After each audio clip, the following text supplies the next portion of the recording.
So I'm Oliver Cowmeadow, principal of the International Macrobiotic School. I've given quite a lot of Facebook Lives on specific health problems and areas of life, and tonight I was asked to talk about the gifts of macrobiotics, a much broader subject. So I want to talk about that with you. I got into a little bit about me and my journey with macrobiotics. I got into macrobiotics when I was just over 40 years ago, when I was 24 years old, living in London, teaching biology. Interested in health, interested in life, had travelled to the Sudan in Africa to explore the world, and then came across macrobiotics in London, and instantly it really fascinated me. It's a deep philosophy of life. You know, what is our life about? What is the meaning of our life? What are we here for? It seemed to have some deep answers for those kind of questions. And it also had a lot of very practical ways of applying its understanding of life to the food we eat, to our lives, to how we make balance in our lives, to exercise, to meditation, to the food we eat, to how we cook the food. Very many useful practical applications as well. And for me, I really took this on board, studied it intensively, first of all in London, then Amsterdam, went to America for 3 months to study with Michio and Evelyn Cushy and other leading teachers there. And I can honestly say that it's provided an amazing guideline for my life over the past 40 years as to what is the purpose of my life, what am I here for, what am I here to do. And also as an excellent way of looking after my health, which I have really, really valued, even more so in these present times with the COVID virus spreading, which I'll say a little bit about. So it's been an amazing guide for me. Also raised 2 children. Early years of raising children, quite easy to create healthy food and create health. As they get older, they want to become more independent and gradually lose control, and they find their own ways, but at least we can give them a good base. So these are some of the things that I'd like to talk about. If you come online live, then I'm really happy to take your comments as I go along. I'm going to talk for about 50 minutes. So it'd be very nice to have any comments or questions from you as we go along. So first of all, I'd like to talk a bit about the nature of life. Macrobiotics is a deep philosophy. It talks about the nature of life. We all know that we have physical needs, we have emotional needs, we have thoughts going on, we learn mentally. But really, if we want to understand what is the purpose of our life, what are we here for, we have to go to a deeper level of understanding. We have to feel, we have to use our hearts, we have to use our intuitions to feel out actually what is life about, what is the deeper meaning of life. What an amazing gift it is that we're given these incredible bodies and we're on this beautiful planet with many beautiful people and beautiful things going on. What a gift this is, and actually what is the purpose of all of this?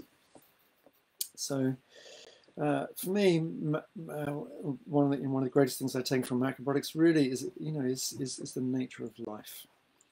And my conclusion I came to some time ago is that the purpose of our life is for us to continuously grow, to continue and to grow in our wisdom, to grow emotionally, to grow in our health.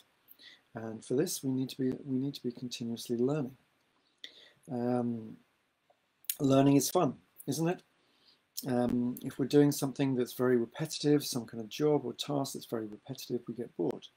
What we like is doing things where there's something to learn, whether it's practical or emotional or spiritual or whatever. So this is really, isn't it exciting to learn new things and feel how you're growing, and particularly growing in our wisdom about life. And this is actually what we take with us when we pass on from this life to to the next world, the spiritual world, you could say. And it's my firm belief that we have many lifetimes. From my experiences of beyond this life, let's say, and what we learn in one lifetime, we take on with us, and then we learn more in another lifetime, and another lifetime, and another lifetime. And this is how we learn and grow and mature and become wiser, more compassionate, more loving beings. So, for me, the purpose of life is to grow, and it's also to help other people grow, because this is the name of the game, I would say, for us on this planet, is to learn. And it seems like in some ways we're very wise, and in other ways we're very thick. We're doing the most stupid things, individually and collectively and globally. And we often have to take things to the brink. We have to create disasters and experience great difficulties before we are more or less forced to come out of our kind of easy, non-conscious comfort zone and to start thinking about, actually, how do I need to change my actions? How do I need to change my thinking? How do I need to live differently? So Michio Kushi, one of the kind of leading teachers of macrobiotics who passed on some years ago, wrote the Book of Macrobiotics. For me, that's been a great guide for many, many years. And he has a section there, the Spirit of Macrobiotics, and in there he says, we need to welcome difficulties. When I first read this, I thought, you must be joking. Who likes difficulties? Not many of us do. Not many of us like pain. But what he was saying is that when we face difficulties, whether they're practical difficulties, physical difficulties, emotional difficulties, emotions, relationship difficulties, at work, whatever it is, we need difficulties, because the reason why we experience them as difficult is because we haven't grown in our understanding and our way of living to deal with those situations. So I would really say, from my last 40 years of looking at this particular idea, I've got to say, maybe unfortunately, I think it is 100% true. What I've experienced is that whenever I'm experiencing a difficulty, which generally means experiencing pain of one kind or another, physical pain, emotional pain, might say existential pain, there is always something for me to learn. And actually, when I learn it, then the pain goes away, the difficulty goes away. For me, this is a really important principle, because what I see happening in society a lot these days is, well, maybe a couple of things. One is an intolerance of pain and difficulties, and people seeking a lot of different ways. Us human beings find many different ways to kill our pain. We use foods, we use different drinks, whether it's coffee or alcohol, we use recreational drugs, we use television, we watch another box set. We do all kinds of things to make ourselves unconscious. And it's painful becoming more conscious. Lots of people think they want to become more conscious. It's a very fundamental drive in us to become more conscious, more aware. But if we want to become more conscious, it means facing more pain, experiencing more pain. Because pain is created by, not usually from external factors, but by our own internal limitations. So anytime we're facing a difficulty or pain, it's showing us an internal limitation. And accepting this as the truth means we have to step out of blame. We see a lot of blame going on in culture. This person's doing this, and they're making me do this, and da, da, da, da, da. And it's quite tempting to get into the place of feeling a victim and even acting out being a victim in one's life. It doesn't generally get us anywhere, acting as a victim. really much better that we are empowered to learn and grow and encompass, the difficulties and pains that come to us. So another advantage of accepting this as a fundamental truth, which I think it is that it means that when you're in pain or facing a difficulty, there's a silver lining. I guess there's the old English expression, every cloud has a silver lining. Because however much pain or difficulty you're in, there is something to learn. There's a gift in it. And Sod's law, the bigger the pain or the bigger the difficulty, the bigger the learning that is being offered. That's a horrible truth, I think. But again, I also experience that it's true. When we're in the most pain, that is the time that we have to learn the most. Embracing this really transforms, in my experience, has really transformed life. It's not that I'm perfect at it, but I feel that I do it most of the time. Difficulty comes along, something painful, and instead of recoiling from it, trying to cover it up, trying to deny it, I maybe do a little bit of that to start off with for a short time, and then I want to face it because I know there's a gem here for me to learn. And this creates an altogether much more positive way of living, rather than a more living more feeling like a victim. Because every time we learn something new, we grow, we become stronger, we become wiser, we become more humble, and we just experience more joy and happiness. So another kind of fundamental, you might say, law of nature that macrobiotics has always included, which is common to other philosophies as well, is that everything changes. Everything, if you observe nature outside, I have some beautiful nature outside, trees and woods, and if you're in nature, you can observe everything changes. The weather changes all the time. The wildlife changes all the time. The plants, everything is always changing. This can threaten our security. For our security, our basic need to feel safe, we like things to stay the same because then they're predictable and we can work out how to keep ourselves safe and stay within that. And you can see that a lot of, it's interesting, kind of Western thinking is more around trying to find what is the same, what stays the same. If only we can find the laws of, that define life, then we can feel really good. So the speed of light is this, but actually what scientists have found is that the speed of light can vary in different conditions. And certainly, I think if you think about your life, things change. We age, we have different experiences, people come and go, different emotions come and go, different understandings come and go, we live in different places. Everything is always changing. If we can embrace this fundamental truth, that everything changes, I think it's fundamental to our health, which I'll explain more about in a bit. And I think it's also fundamental to our happiness as well. If we want everything to stay the same, it's not going to happen.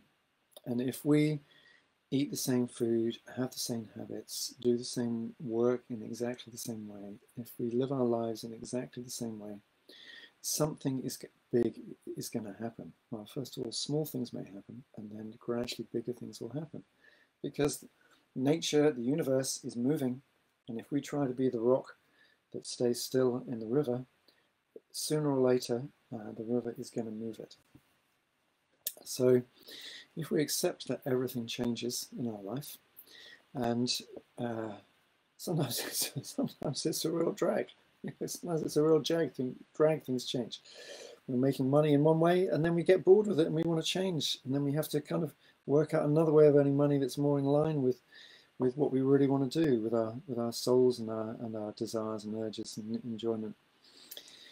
We really love someone deeply, dearly, and circumstances change, and we maybe lose them from our life. in different ways. But we need to move on and not be sour about having lost that love in our life, not giving up on finding new love in our life. We need to accept that everything changes without being bitter or hanging on to the past.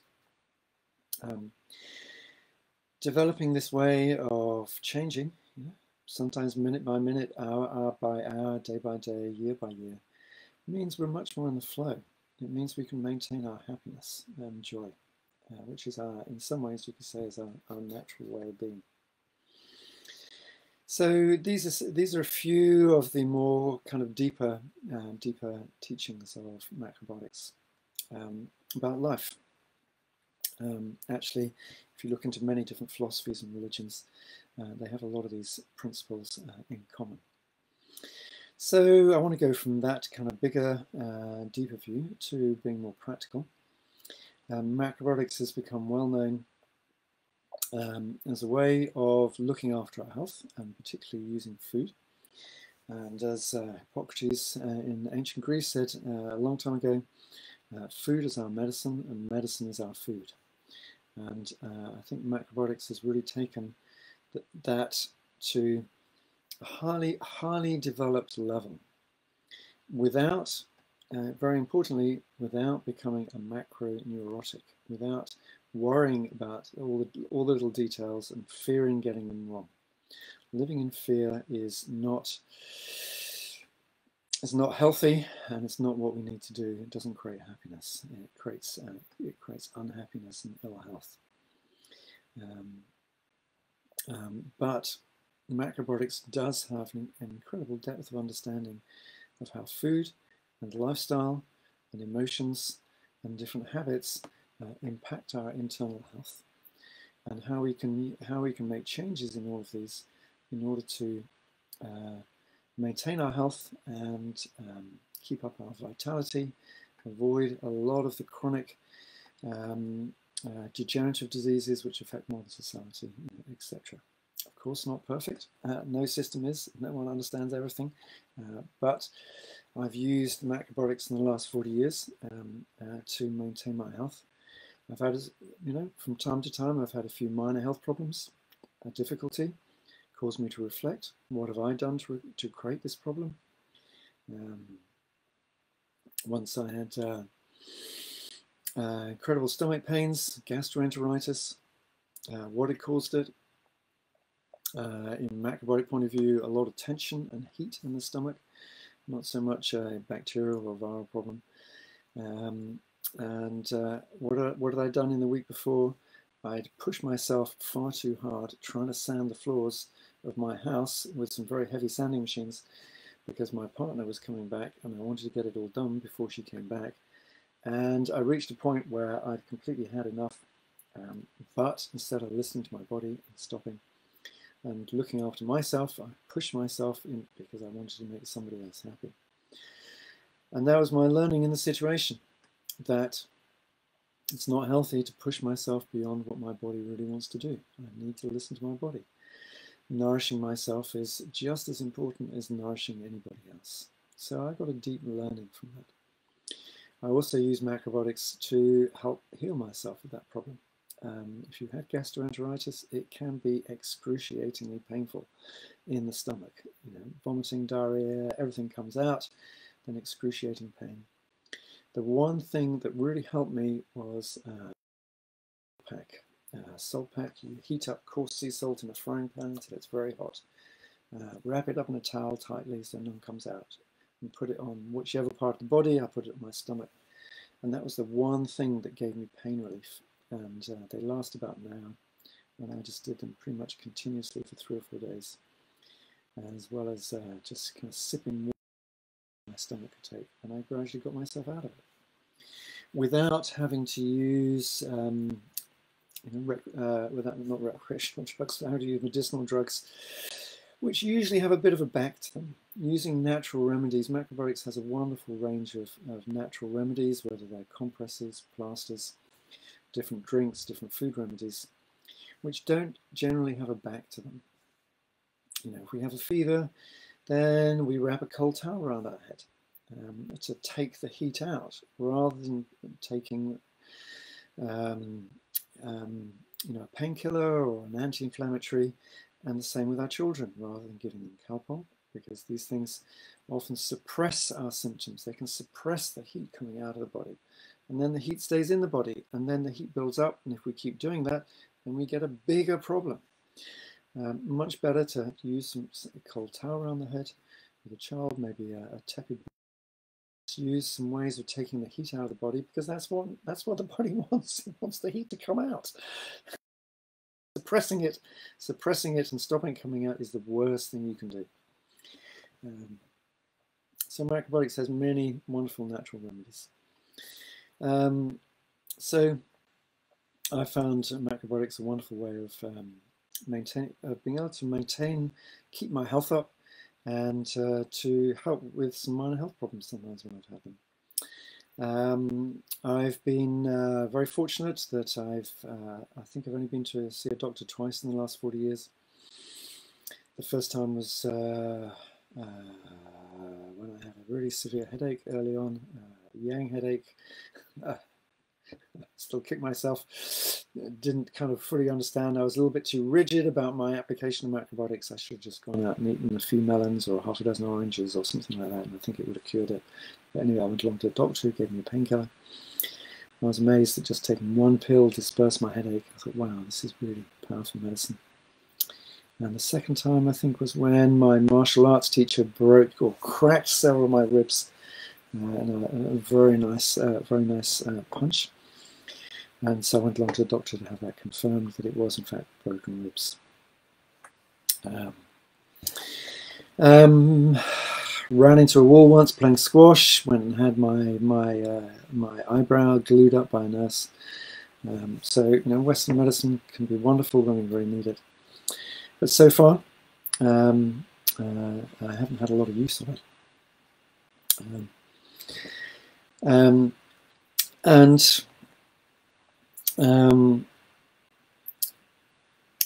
this, part of the understanding of how to look after our health is recognizing what I was talking about before, that everything changes.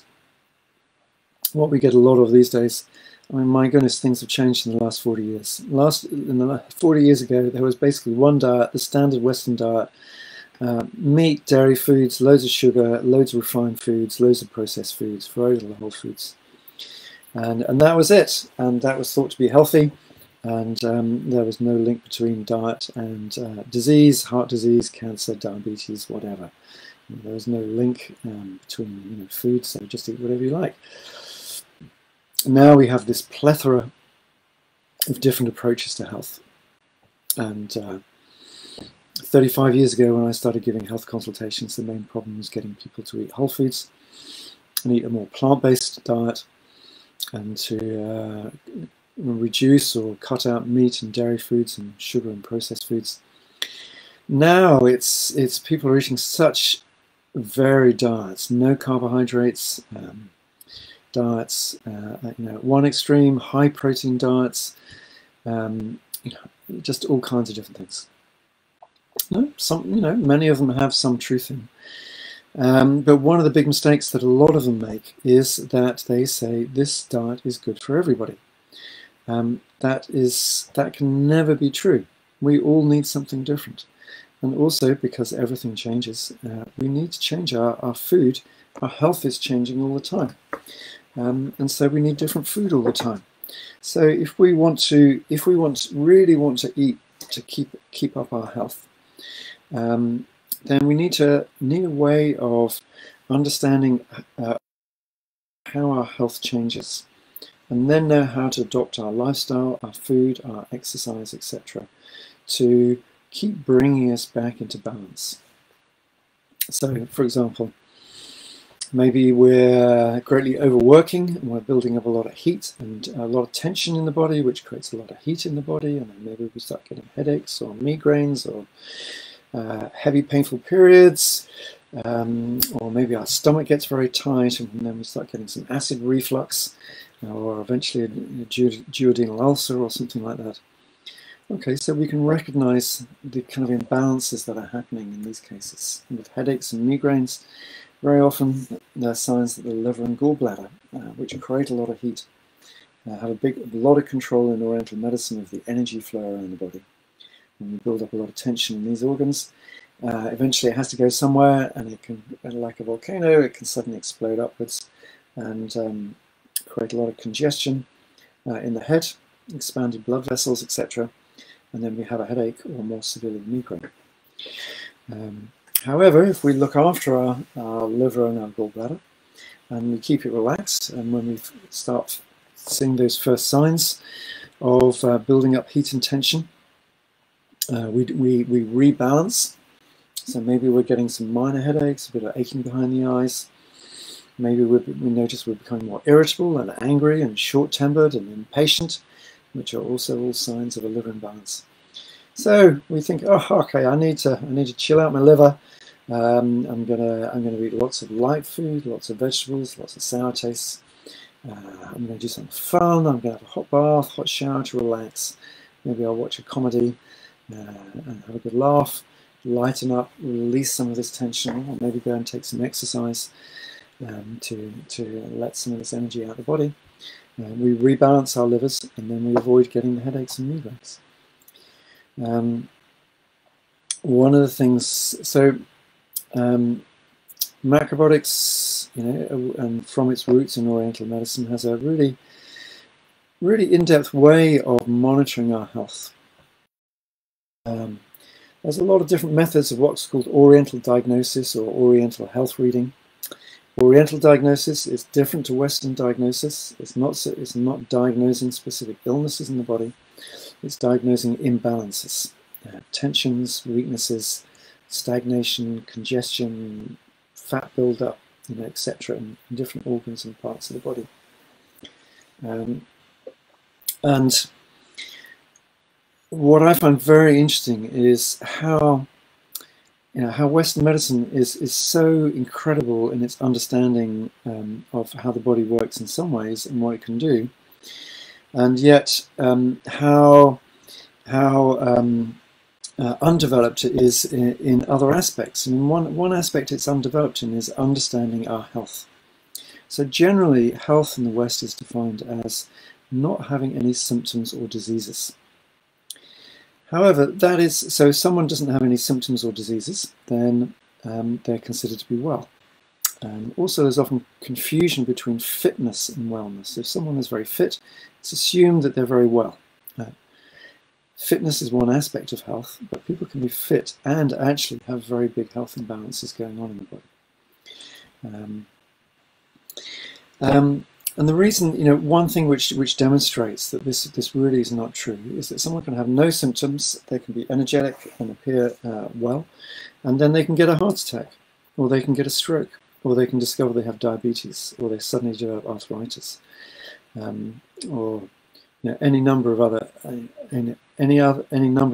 health problems develop. Suddenly they find they've got large intestine polyps, or they discover they've got a cancer. And these things don't develop overnight. They develop over months, years, and actually often decades. So Oriental methods of health reading are not perfect, but they can really tell us a lot about what is happening with our internal health. And the idea is then we can make adjustments in our food and our lifestyle and the exercise we do to bring back balance in those organs and return to a better state of health. This I have to admit, this takes a bit of learning. This isn't for people that want a quick easy solution. Some of the diets around have a single idea: eat alkaline foods. If you eat alkaline foods, that's some people will say that will heal all problems. Okay, well, rubbish. There's no one thing which is going to heal all problems. Or just eat everything raw, or just eat vegan, or just do this one thing. Those diets, immediately are very limited. I mean, they're maybe easier to do because they're based on a single idea, but Within macrobiotics, if you want to eat a generally healthy diet, then just look in some macrobiotic books or websites. Eat a balanced, generally a balanced plant-based diet.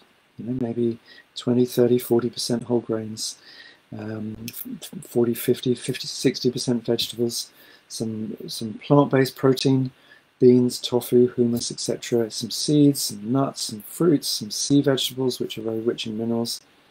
Most people following a macrobiotic diet choose to eat a little fish or some kind of animal food. Some people choose to eat a vegan diet. Base your diet around that, and 95% of people's health will really improve. But for me, the most interesting thing is to take that another step and to learn these ways of monitoring our health, and then changing our diet, changing how we cook the food, changing our lifestyle, etc. To keep rebalancing, and this is really how we can, I think it's the most effective way of keeping ourselves in good health. So we run, if you're interested in Oriental, learning more in depth, well, if you're interested in just learning how to cook a lot of good recipes in a generally balanced diet, I would recommend our 5-day Looking After Your Health course, which we've been running for 18 years now. Very successful course that people love.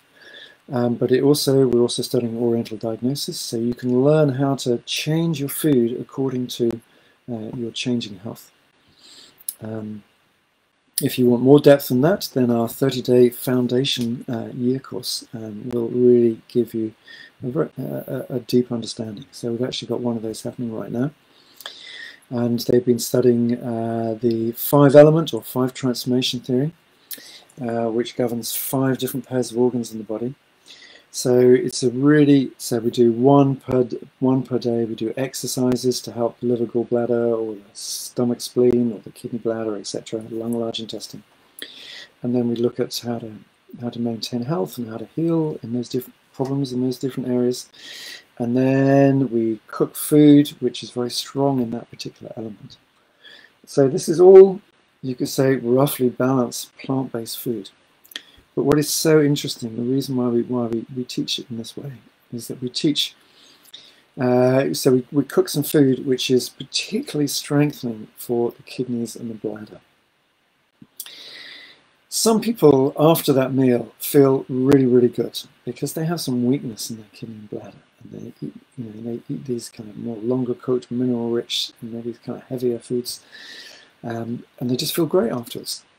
And then other people that don't have that imbalance, and they've maybe got a different imbalance in their body, actually feel worse. And all this is grains and soups and beans and vegetables and so on. This is all healthy food, but by changing the particular ingredients and how we cook them and the recipes we use, these foods have very different effects in the body. So it's just, the students are just blown away by this. How you can eat all this healthy food, and after some of it you feel really, really good, some of it you feel indifferent, and some of it you may feel worse. It all depends on our internal health, and if we can recognize the imbalances in our internal health, then we can eat and do things specifically. Strengthen our kidneys, help our lungs, help our heart, help our liver, our stomach, our pancreas, whatever it is. This is really, it's very sophisticated, and there's a lot of kind of finesse in this, and it's just beautiful to really understand it. So this is a bit about looking after our health.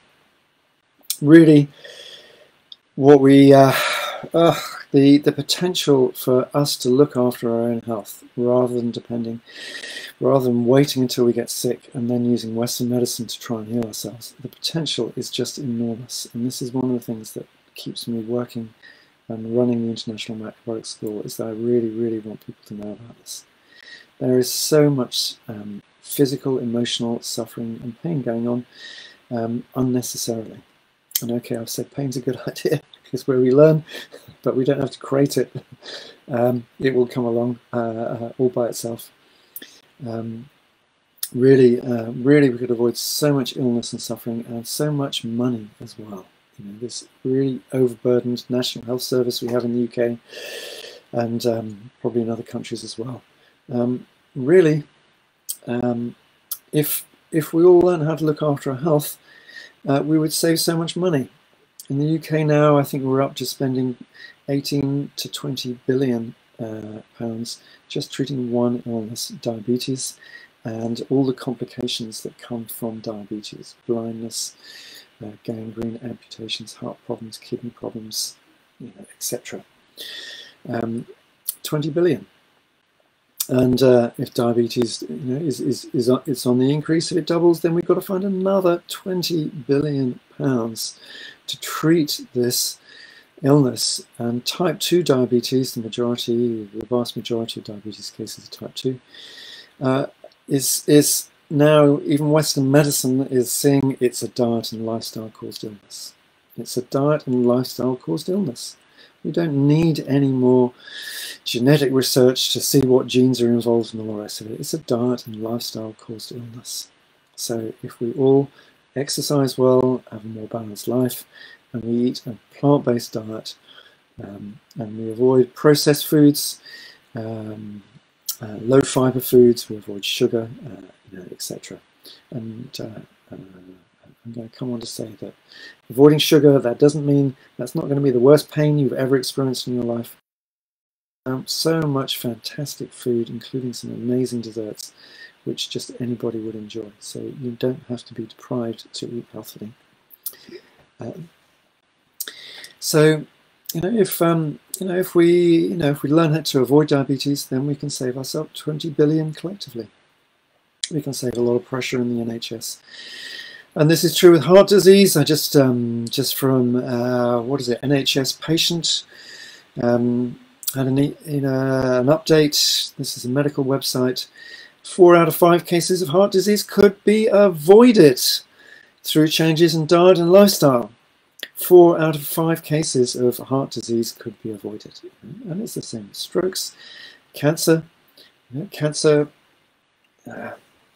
Really on the increase. It's 20 years ago or 30 years ago, I think 1 in 4 people developing cancer. Then it's 1 in 3. Now it's 1 in 2.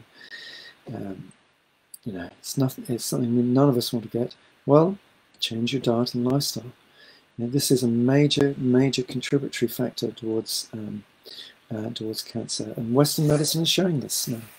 First of all, it was one cancer, then another. It was large intestine, and then it was liver, and then it was prostate. And now I think they're up to about 15 or more cancers, which are clearly linked to our diet and lifestyle. Breast cancer, which is so common in modern Western society, really made worse by eating a lot of fats, including dairy fats, sugar, processed foods, over-consuming alcohol, etc. So hey, why not reduce your chances of developing breast cancer by a factor of 5 or maybe even 10 by a change in diet and lifestyle? Wouldn't that be incredible?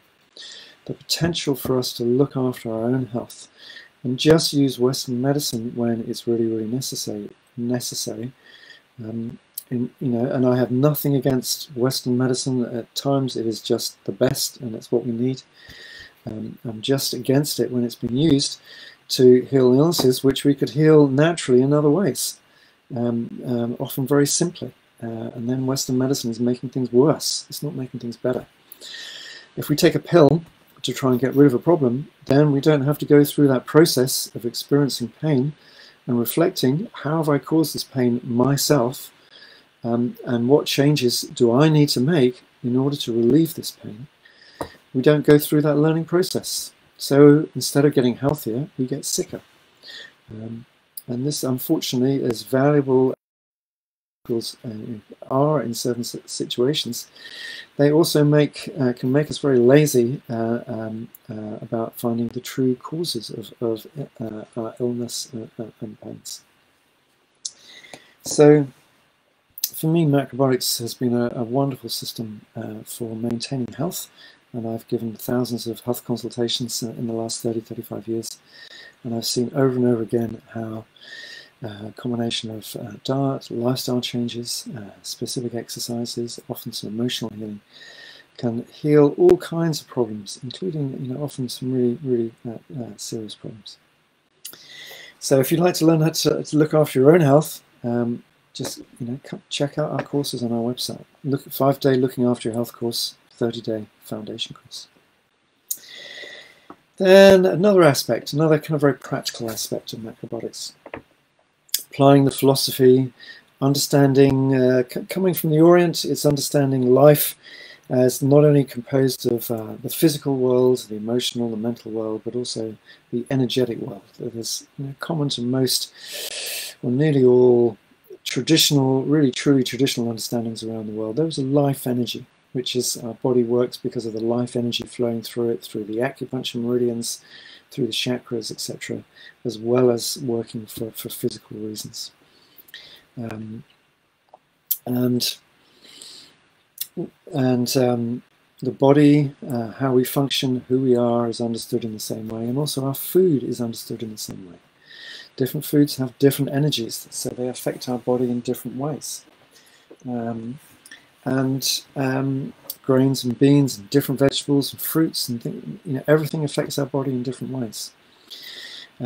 Also, how we cook foods really affects what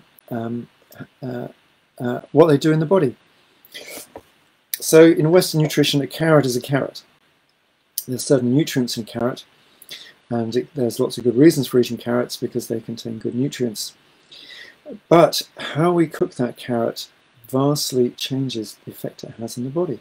And if we want to understand health and maintain health, then we need to understand this alchemy of how to change the nature of food into what is best for us at a particular time. So for example, take a carrot, grate it up finely, and we can use that as a salad and eat that, and it has a light and cooling effect on the body. Very nice for when we're tense and hot. For example, if the liver is holding a lot of tension, then eating some grated carrot really helps release that, especially if we put a bit of lemon juice on it. Or we could cut up that carrot into big chunks and cook them we could roast them or cook them in a stew a long time, and they're going to become heavier and sweeter. And when we eat those heavier, sweeter chunks of carrot, they do something quite different in the body. First of all, they heat the body, they warm us up. And if you're a cold person, if you have a cold interior, that's pretty important to cook your carrots a longer time rather than eating a lot of raw carrots and raw foods. And also, because they've developed a sweet flavor, they are going to nourish our pancreas, which is in charge of the sweetness in the body and blood sugar levels and so on. So the carrot's going to have a quite different effect in the body. And we can cook carrots in different ways to nourish or take energy to our lungs, or to the kidneys, or to different organs, all with a carrot. So this really is alchemy, and it's a very interesting thing to study. So in macrobiotic cooking, we're doing two things. We're really studying how to create the healthiest food, how to change it according to changing weather, our activities, different ages, how to create baby food, children's food, older people's food, food for people who are very physically active, people who have sedentary jobs, for men, for women, for pregnancy, etc., etc. So food that is really healthy, and on the other hand, food which is also very colourful and very delicious to eat. And is really, this has been tried out now over decades, and every new dietary regime, it can be a little off. When I discovered macrobiotics in 1980, there was quite a strong Japanese orientation. We used to eat a lot of pressure cooked brown rice. A lot of, quite a lot of salt and miso soup. We didn't eat much in the way of kind of like really light fresh vegetables and nice desserts and things. And it's really changed because people found that didn't work. And it's really evolved over the last 40, 50, 60 years into a way of eating that really feels really sustaining. It's great for children, it's great for babies, and it's great for the next generations as well.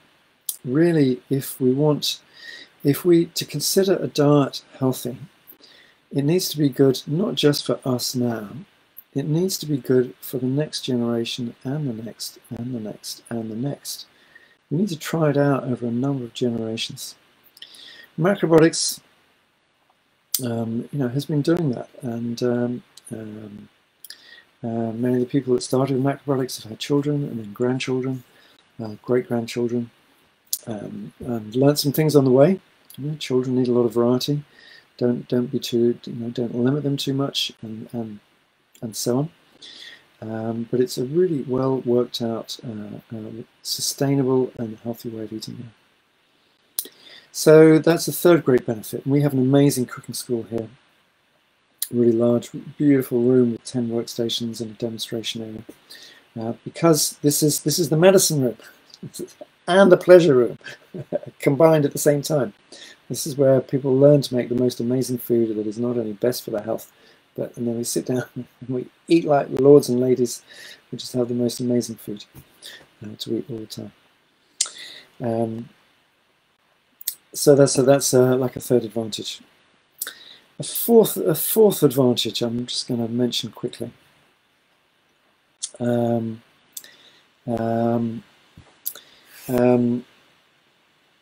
Is sorry, I'm just looking to see if people are commenting. A fourth kind of teaching in macrobiotics is to live lightly, to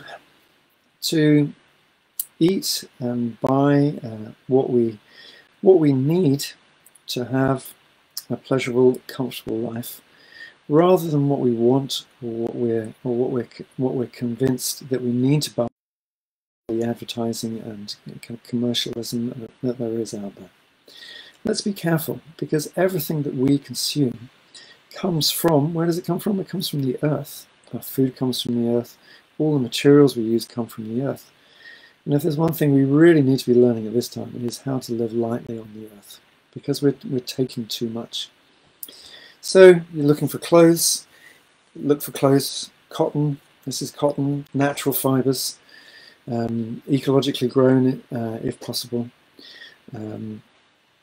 Use natural materials, natural building materials, wooden walls. Avoid plastic wherever you can. Buy really good quality materials. I bought a set of saucepans 30 years ago, really good set of stainless steel saucepans, clean them well. I'm still using the same set of saucepans. If I live another 30 years, they'll last another 30 years. I'm probably going to be passing them on to my children or my grandchildren, because my saucepans will last 60 years and will outlive me. Isn't that peculiar? That's a bit out of fashion these days, isn't it? Passing your saucepans onto your children or your grandchildren or your great-grandchildren. But why not? Saucepans should last 60 years, and other things should last a long time. Choose things which are going to last a long time, good quality. And then another really, really important way of living lightly is through eating a balanced plant-based diet that is central to macrobiotics. So I've talked about its benefits to health.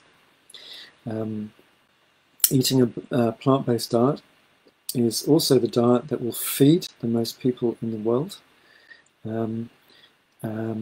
It takes at least 10 times the amount of land to grow animals, to grow meat, to feed people than it does to grow grain and vegetables and plant foods. So eating plant-based would help feed the world. Actually, if everybody went over to eating mostly plant-based, the feeding the world would just cease to be a problem. Also, it would really help the environment, because increasing amounts of the world's surface, many natural, beautiful parts of nature are being destroyed to grow food. The palm forests in Indonesia and Borneo and so on. Palm groves, which used to be forest, just wild forest for orangutans and many different kinds of birds and animals and insects and plants. So we could stop destroying our environment. Also eating plant-based. The Amazonian rainforest.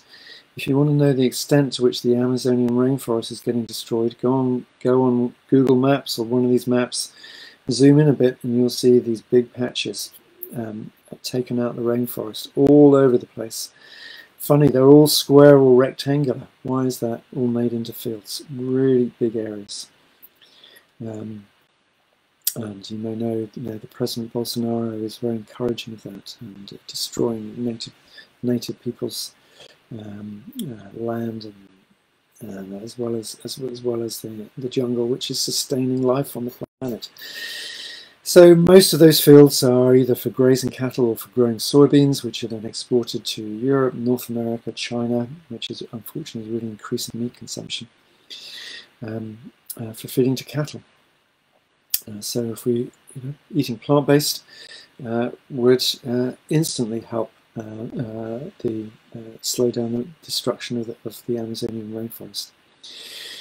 So it helps our health, helps feed the world, helps our environment enormously, and would also help greatly reduce our carbon footprint, especially if we focus on mostly eating local foods, local vegetables, local fruits, and as much as possible local grains, beans, sea vegetables, etc. as well. So they're not traveling around the world, and they're not doing lots of air miles, which uses up a lot of energy and creates a lot of carbon. So by eating a simple, balanced, more local, plant-based diet, we're helping those four things on a very large global scale. And while I'm talking about what's happening in the globe, I'm going to say a little bit about COVID, which we're still very much in the middle of. I find it almost unbelievable that governments and medical establishments are not telling people how they can improve their health and strengthen their immune system in order to lessen their chances of catching any kind of virus, airborne virus, including flu, cold viruses, as well as COVID, or if one gets it, to have less severe symptoms. The scientific evidence is now very clear that the people that generally get the worst symptoms and need hospitalization or die are people who have existing lung problems, heart problems, type 2 diabetes, who are very overweight, and whose general level of health is pretty poor. So the West has put so much energy into the vaccination program, which is helping a great deal. It's protecting people, it's saving lives. In a broad sense, I'm not critical of it. In an individual sense, I think we need to be able to take individual decisions as to whether it's for us or not. But in a broad sense, it's helped greatly. But why not at the same time be telling people how to become healthy, how to strengthen your immune system? Stop eating sugar. Scientific evidence that sugar immobilizes or greatly reduces the mobility of certain white blood cells that are the first line of defense against infections. For people who are not getting very much sun, to take additional vitamins, vitamin D, etc. To eat more vegetables, to eat more plant-based, not to eat a low carb or no carbohydrate diet, which has been shown to not be so protective against COVID. Not to eat high protein diets, which also is shown to be not so protective against COVID. To exercise, to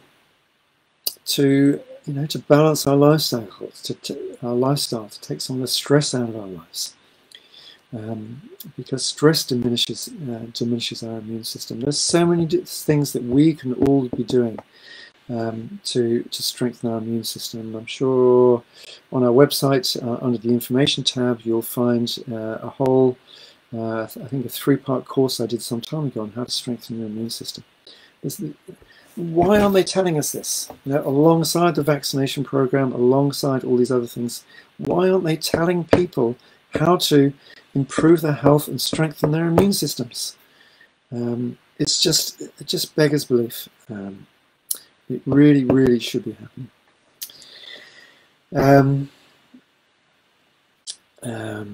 So by living lightly, by learning to look after ourselves, we draw less on nature. Also, we draw less on society. When I think, I'm fortunate, I've been to see a doctor, I think, twice in the last 40 years. I've been to see a nurse twice. I have been to the dentist, although these days you have to pay for dentists here. And I've been paying my taxes. I've been paying into the National Health Service maybe £1,000 a year as the fifth of the government spending.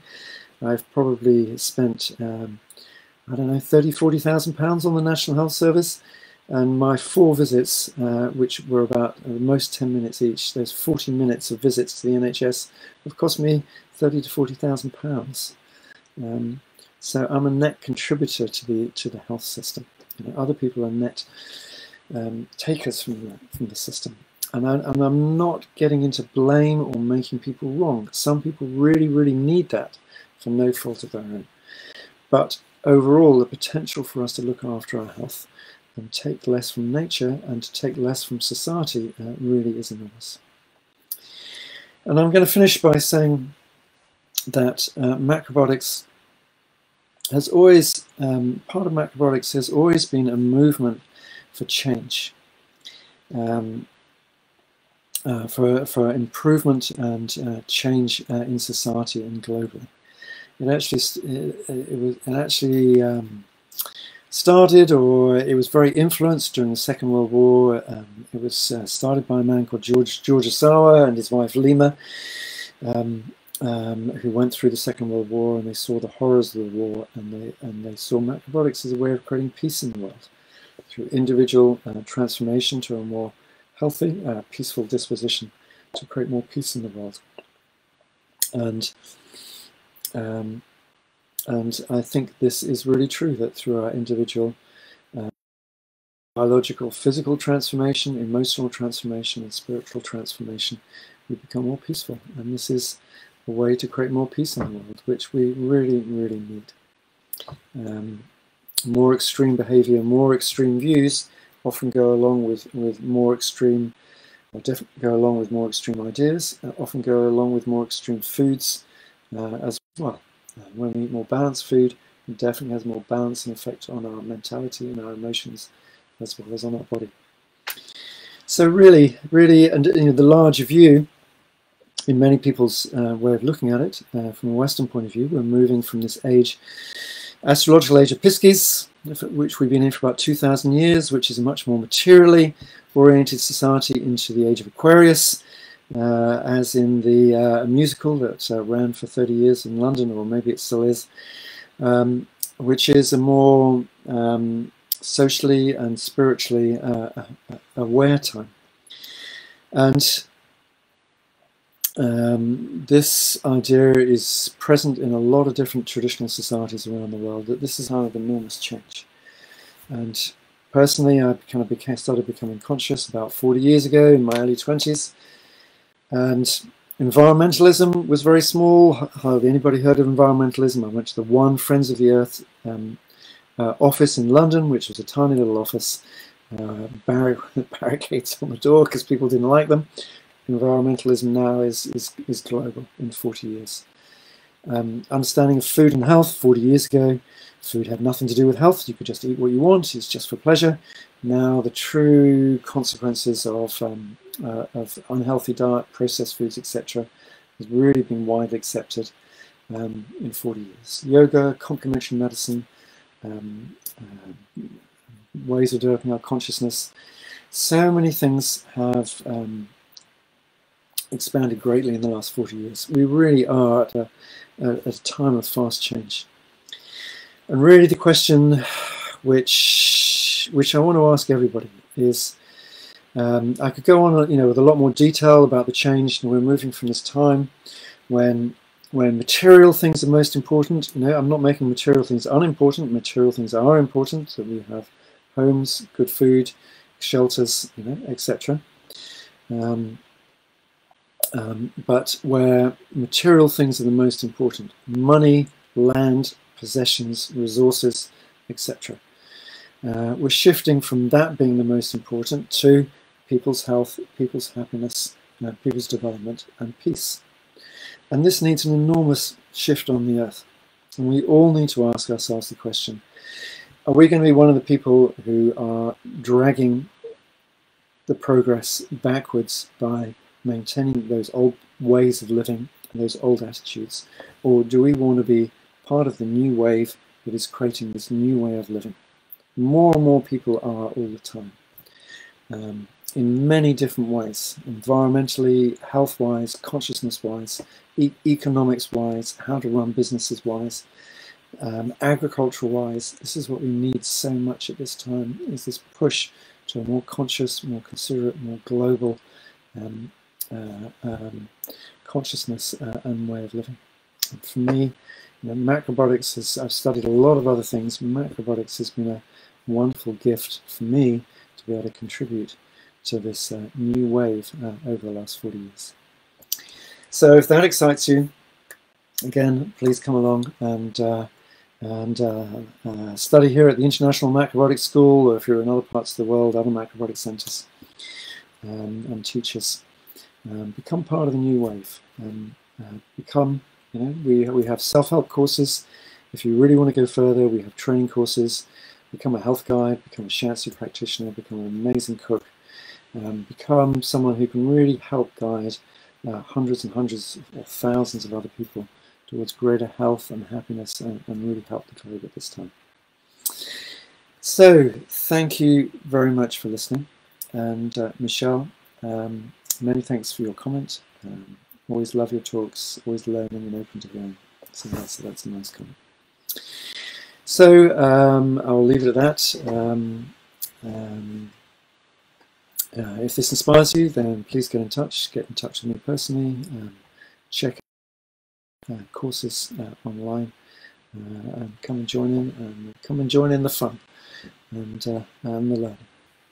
Okay, blessings on you all.